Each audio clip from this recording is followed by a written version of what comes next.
হাজার বছর ধরে আমি পথ হাঁটিতেছি পৃথিবীর পথে।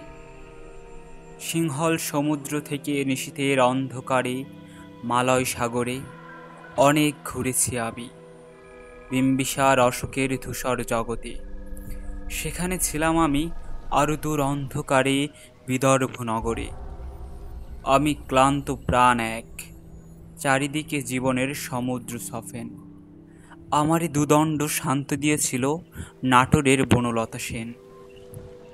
চুলতার কবেকার অন্ধকার বিদিশার নিশা, মুক্তার শ্রাবস্ত্রীর কারুকার্য, অতিদূর সমুদ্রের পরে হাল ভেঙে যে নাবিক হারায়েছে দিশা। সবুজ ঘাসের দেশ সে চোখে দেখে দারুচিনির দ্বীপের ভিতর, তেমনই দেখেছি তারে। বলেছে সে, এতদিন কোথায় ছিলেন? পাখির নীড়ের মতন চোখ তুলে নাটোরের বনলতা সেন। সমস্ত দিনের শেষে শব্দের মতন সন্ধ্যা আসে।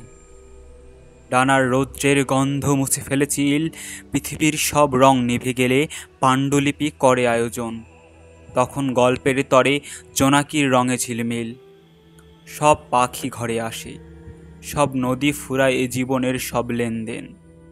থাকে শুধু অন্ধকার, মুখোমুখি বসিবার নাটোরের বনলতা সেন।